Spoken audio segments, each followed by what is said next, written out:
اخي شو قصة المشروبات اللي نازلة جديد بالاسواق السورية؟ كأنه القصة عيب كتير. نحن جماعة شريبة، طيب يا ترى هل طعمها طيب؟ الله يكسر ايديهم وايدي مع بعض. لهيك اليوم رح نجرب مشروبات جديدة جدا نازلين جديد على الاسواق السورية، فجروا زر اللايك وتأكدوا انكم مشتركين بالقناة، وهلا صار فينا نقول بسم الله نبدأ سعادة جديدة. اخي نزلت لكم على السوبر ماركت، انا صار لي زمان مالي نازل على السوبر ماركت، صرنا زمان نحن يمكن مهتمين شوي بالفيديوهات تبع جولات الشام، هيك الفيديوهات هدول القصص. اليوم حبيت هيك نعمل فيديوهات ايام زمان، فيديوهات هيك هي التجارب، هي المغامرات الحلوه. جاهز يسر؟ جاهز. يسر اكيد جاهز انت؟ انا جاهز. تعالوا نصفهم هدول هيك اخي، نعمل هيك. شوف هذا الاختراع، شفتوا اخي؟ حركات ماجيك ما ماجيك، سحر القصص اخي، شيء على مستوى. والله صار لي زمان يسر انا ما صورت هيك انواع بالفيديوهات. بتعرف انا هذا نوع من الفيديوهات بستمتع فيه كثير، يعني انه بيكون في شغلات جديده، تجارب غريبه، وبحس حالي هيك باخذ راحتي هون، او ان كان بالاستوديو او ان كان هون، بحس حالي اخي اخذ راحتي. وقت بنزل على الشارع بصور اخي 19 واحد قفل الكاميرا، انتم ما بتشوفوهم اخي. نبدا باول مشروب موجود معنا. قرب لعندي هيك شوي يسر. هلا هون مكتوب مستر شو يسر؟ مستر براون. مستر براون اخي، قهوة الكابتشينو. لحد الان يمكن تكون امورنا تمام، امورنا هاي امورنا لوز لحد الان، ولكن الشيء اللي استفزني انا هو هذا الحجم. يعني اخي ليش هذا الحجم؟ يعني نحن جماعه شريبه مشروبات غازيه وهالقصص اخي، مو قصص ثانيه اعوذ بالله. يعني بس هالقصص اخي، ليش ما تكبروا لنا اياها؟ شغل تايوان. قرب هيك شوي يسر، مبينه اخي، شغل تايوان، صنع في تايوان، ميد ان تايوان، هيك الختم تبعها. والله شيء حلو على عيني، والله ان شاء الله بتقبشوا قلبي. والله دخيل الله انا سوريا اللي صارت لاس فيغاس اخي. يعني شو بدك صار فيه؟ هلا من ثاني يوم تحرير، من ثالث يوم تحرير، دخلت لعنا منتجات حلوه، منتجات جديده، ان كانت تركيه ولا ان كانت هذا، ان كانت كذا. ولكن نحن اليوم اخي عم نحكي تقريبا صرنا 6 شهور من بعد التحرير، صار في عنا من كل شيء اخي. شو بيخطر على بالك فيه؟ كاني كثير عم ضيع وقت انا يسر. شوف اول شيء هي شو سعرها؟ افرض اخي الفاتوره، بركه من الله، بس هدول مشان فيديو اليوم. اخي والله عم بدفع كومة مصاري. زر لايك من عندكم من بعد اذنكم اخي، حقها 8900 ليره، كمان السعر ماله غالي والله. والله على عيني، والله على عيني اخي. قرب يسر.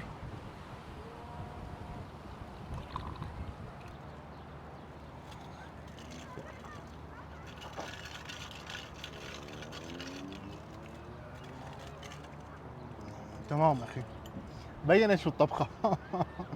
هلا نحن ما لنا يعني انه مو شايفين شيء من الدنيا، لا شايفين شيء من الدنيا.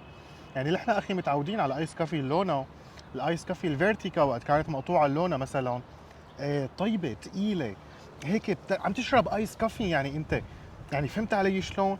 هي ما في طعمه. هلا هي نعم مو ايس كافي، هلا هون كاتبين عليها ايس، لا كاتبين عليها والله ايس كافي كابتشينو، ايس كافي كابتشينو اخي.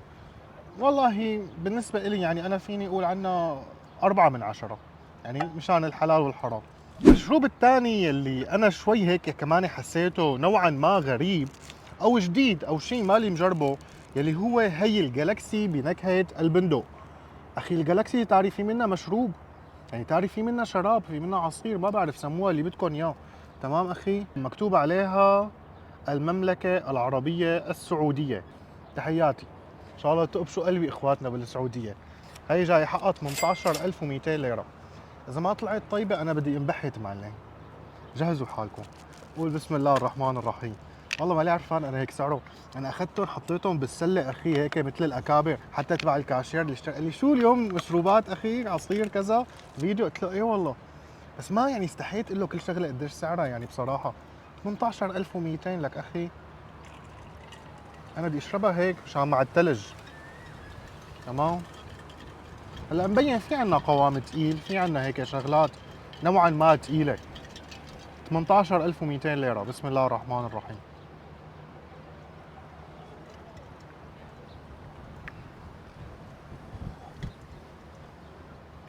التشبيه يلي ممكن اني شبهه لإلها كانك جايب حليب كامل الدسم، عرفتوا هذا اخي اللي كامل الدسم هيك، حاطط معه كاكاو خام على كيفك يعني تقيل، ومحركهم هيك مع شويه ثلج مساويهم ايس حليب بالكاكاو اخي.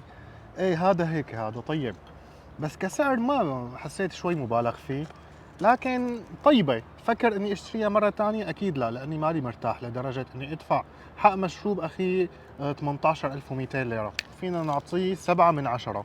7/10 مو لانه طعمته ماله طيبة، لا 7/10 لانه بيأذي الجيبة اخي. هذا من الاردن، تحياتنا لاهلنا بالاردن اخي. مكتوب عليه انه هو من الاردن الزرقاء.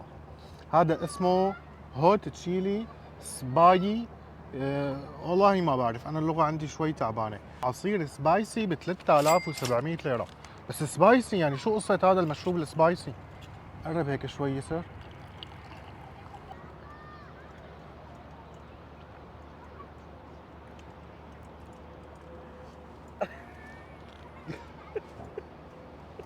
دواء السعلة عرفته، لكن حاطط له شويه غازات، والطعمه يلي عم تجي هيك الافتر تيست تبعها عم تجي فيها شطه حرفيا، يعني مشروب سبايسي عن جد.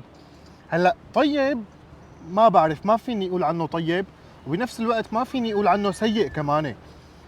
يعني فيني اقول ثقافة جديدة، شغلة جديدة علي. ما بعرف، بجوز هذا الشيء يكون في له ناس، ويكون في له عالمه اخي، يكون في له الاشخاص اللي بتحبه.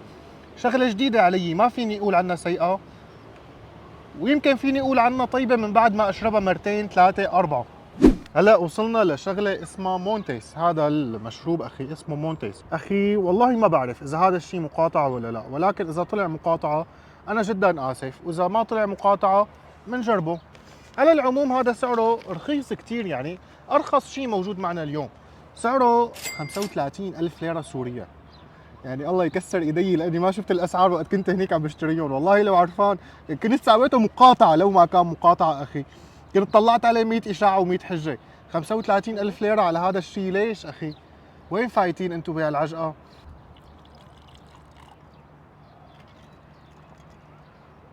طعمه قريبه شوي للاناناس، ولكن ما فيني اني اقول عنها اناناس، لا. طعمه طيبه، طعمه جديده. حاسس انا كانه هون في نوع فاكهه معين مساوينه هن كعصير او كمشروب. هي الفاكهه انا ما رح اعرف شو هي، لانه يعني انا اخي خلص انتم حفظتوني شو ترتيبي يعني. هلا وصلنا للمشروب السعودي، الكولا السعوديه يلي مشهوره جدا بالسعوديه اخي. نحن هي كنا نشوفها بس من ورا الشاشه، اليوم عم نشوفها شخصي. الكنزة السعودية، مشروب الكولا الرسمي لدى السعودية. ولكن الشيء اللي فاجأني بصراحة هو السعر. سعرها هي 3700 ليرة. نحن عم نحكي واصلة للشام، نحن عم نحكي اخي الكل ربحان ومبسوط، يلي جايبها يلي بايعها، تاجر الجملة لتاجر المفرق للسوبر ماركت. يعني اخي 3700 ليرة وصلت لعنا اخي، شو الترتيب؟ ان شاء الله بتقبشني هالتنفيسة انا. سمعتها يسر؟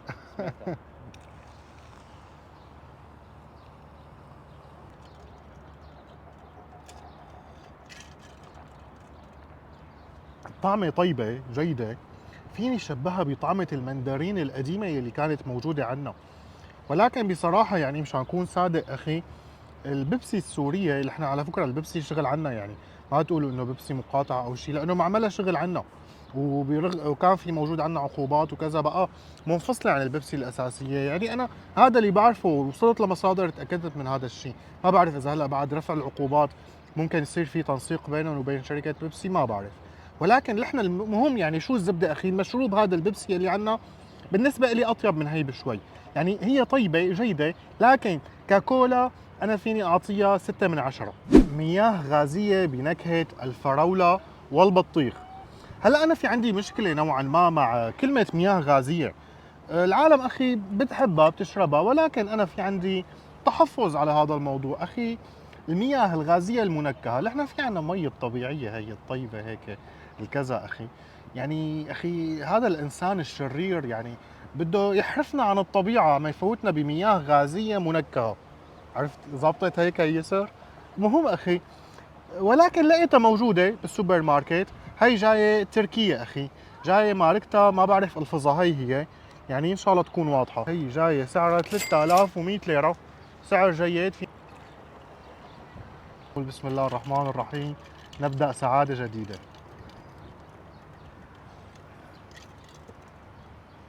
والله طيبة، بس بالنسبة إلي أنا ما بحسها مياه غازية. فيني إنه صنفها من ضمن العصير يعني مثلا، أو صنفها من ضمن العصير، عصير غازي، مشروب غازي. ولكن كمياه يعني إنه الواحد يستخدمها على وعد المي وهي يكون فيها نسبة سكر ويكون فيها شغلات أخي وقصص وكذا، لا بظن هذا الشيء غلط. يعني عصير غازي، نكهة جيدة، 3700 ليرة لهذا الشيء يعني مناسب. فينا نعطيه 7/10. شيء جديد، شيء غريب، مالي عرفانه مياه غازية، مالي عرفانه هو كولا، مالي عرفانه هو عصير، لأنه ماله مكتوب عليه ولا كتابة بالعربي. اسمه عصير أزيانو بنكهة الكيوي. هذا جاي سعره 12000 ليرة. هون جاي عندنا مثل بلاستيك هون أو شيء يعني.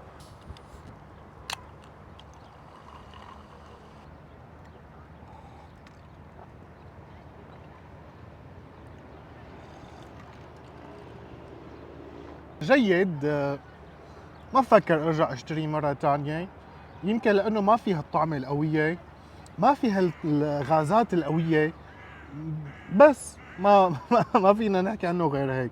وصلنا هلا لمشروب المونستر. هلا مشروب المونستر انا بهذا الشكل بهذا الترتيب اخي انا اول مرة بجربه. يعني شو الترتيب ما بعرف، حتى الكتابات اللي موجودة عليه جدا غريبة. آه، الرسمة اللي عليه اخي كثير غريبة. جاي بسعر 14000.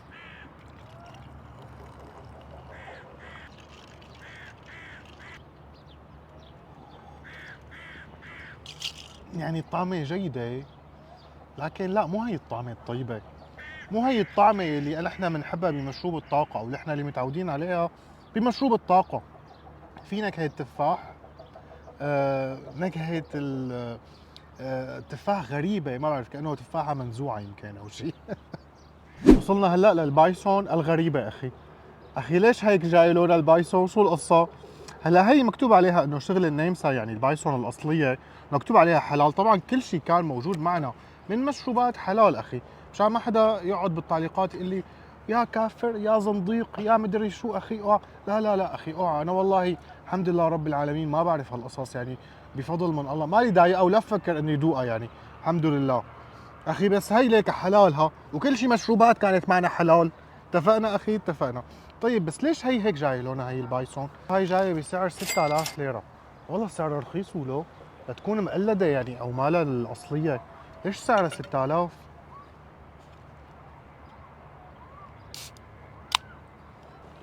بس انا ما بعرف ليش هذا اللون. يلي بيعرف او مجرب هيك نوع يكتب لنا تحت بالتعليقات اخي، شو قصه الالوان معهم يعني. اخي البايسون مو هيك لونها، مو هيك متعودين عليها.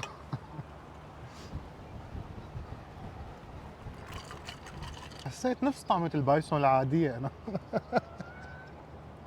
والله نفس الطعمة ولو يعني نفس الطعمة، إيه نفسها البايسون العادية نفس الطعمة. هي بشكل عام البايسون تجي شوي سكرها قليل يعني. هذيك الريد بول اللي سكرها قليل ما كسر. أخي المهم هي سكرها شوي قليل. الطعمة نفس طعمة البايسون. هل هي طيبة؟ هل هي، أنا بالنسبة لي متوسطة لأني مالي من عشاق هذا المشروب يعني. وصلنا هلأ للشيء الغريب، الشيء الجديد، والشيء اللي تفاجأت بالكتابة اللي مكتوبة عليه. هذا مكتوب عليه منتج إيطالي، صنع في إيطاليا، يصنع من قبل ترانكاتو. هي جاي حقها 20000. الله يكسر ايدي على هالعملة. بلاستيك يعني اخي، بلاستيك ومكتوب عليها ايطاليا، ايطاليانو ميلانو بيتزانو اخي. اخي شو القصة؟ ليش حقها 20000؟ بس هيك. ايوه. كأنه القصة عيب كتير.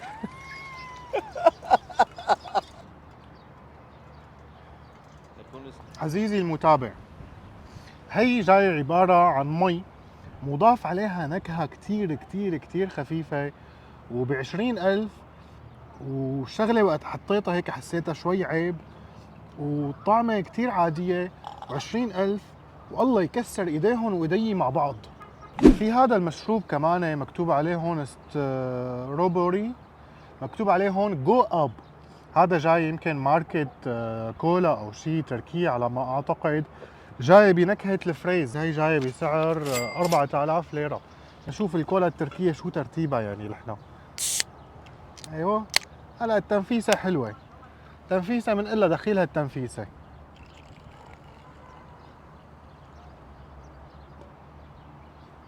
والغازات على عيني يعني فارت فارت فارت فارت.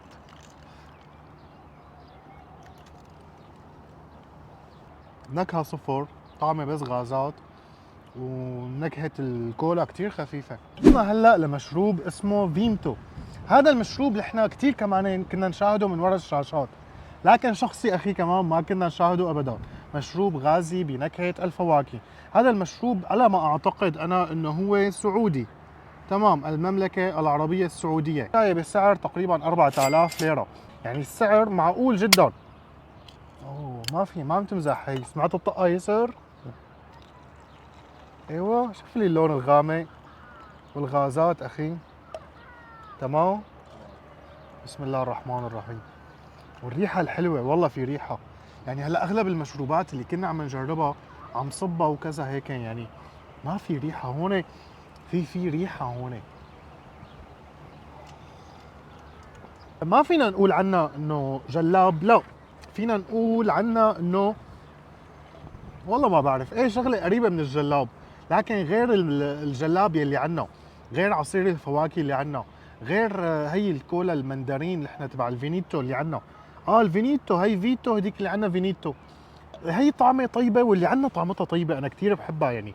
هي الفينيتو اللي عنا كثير طيبه، وهي طيبه. ايه الاثنين بينافسوا بعض، يعني هيك الاثنين بالتوب اخي. الاثنين ما شاء الله حولهم بيعدوا هيك الاثنين. هي فيني اقول عنها انا انه 10 من 10 كسعر مناسب، طعمه طيبه، ممكن اني ارجع اشتري منها مره ثانيه. اخر مشروب موجود معنا اليوم اسمه مارس. كمان انا هذا والله ما بعرف اذا كان مقاطعه او لا، يعني حاولت اني ادور بهذا الشيء ما وصلت لنتيجه. وخصوصا انه انا هذا الفيديو على فكره يعني جاني هيك بشكل فجأة بصراحة، يعني كنت مقرر غير بدي صور غير شيء، ولكن سبحان الله شاءت الأقدار إني وصل لهون صور هذا الشيء. يعني دخلت على السوبر ماركت جبتهم وجيت أخي كيس ثلج كذا، جبت حتى هذا الماج جديد يعني اشتريته، وعم نصور ونعجقها ونقول بسم الله الرحمن الرحيم. السعر أخي 20000، يعني أخي 20000 أنتوا ليش عم تكهربوا البشر؟ أخي ما حدا بيدفع لك هون 20000 حق هيك مشروب. نحن سندويشة الشاورما ساونا ب 15000 عم نغص عليها، يعني هيك نحكي لكم اياها بالمشرمح يا اخي. مارس بسعر 20000 ليرة سورية. بسم الله الرحمن الرحيم. خلصوا الثلجات اخي، اخر كاسة بدون ثلج. ما لها سيئة، بس ما لها هذا الشيء التوب الواو الياي الاي، انه اقول يا شو هاد واو، لا لا لا لا، ما حسيت هالشيء اللي ممكن ارجع اجيبه لو كان سعره رخيص بصراحة. يعني حسيت انه فيني اعطيها 4 من 10. يمكن هن مستفيدين من الاسم، يمكن هن مستفيدين، اما كطعمه لا، طعمه سيئة خصوصا لمشروب. ايه هذا الشيء صعب جدا اني ارجع جربه بصراحة. بشكل عام تجاربنا اليوم كانت فيها مغامرات، فيها الشيء الحلو، الشيء الجيد، الشيء السيء، وكمان لحتى نتعرف اكثر عن الشغلات الجديده اللي موجوده بالاسواق السوريه، كان ضروري اني اجرب هي الشغلات، وكان ضروري انه نعمل هذا النوع من الفيديوهات. الشيء الحلو او الشيء الظريف يعني اللي حسيته شيء طيب او مناسب اليوم هي المنتجات السعوديه، مثل الكولا الكينزا كانت طيبه، مثل كمان هذا الفيتو العصير كمان هذا كان جدا طيب ومناسب. كمان يعني حسيت هي القصص الطيبه، يعني هي القصص الناجحه. ما تبقى ما حسيتها هي الشيء الواو الياي يلي ممكن اني ارجع اشتري منها مره ثانيه. شكرا كثير لحضرتك انك وصلت لهيدا من هذا الفيديو. اثبت وجودك تحت بالتعليقات بالصلاه على سيدنا محمد عليه افضل الصلاه والسلام. لا تنسونا من زر اللايك ومن التعليق الحلو يلي مثلكم. اكتبوا لنا تحت بالتعليقات اذا حابين نعمل فيديوهات ثانيه مثل هيك عن منتجات ثانيه، منتجات جديده. انا بصراحه لما نزلت على السوبر ماركت لقيت في انواع جدا جديده، لقيت في منتجات كثير جديده، ولكن هي ممكن تكون بفيديو خاص فيها. يعني اكتبوا لنا بالتعليقات اذا حابين نعمل هيك نوع من الفيديوهات. هلا صار فيني لكم سلام.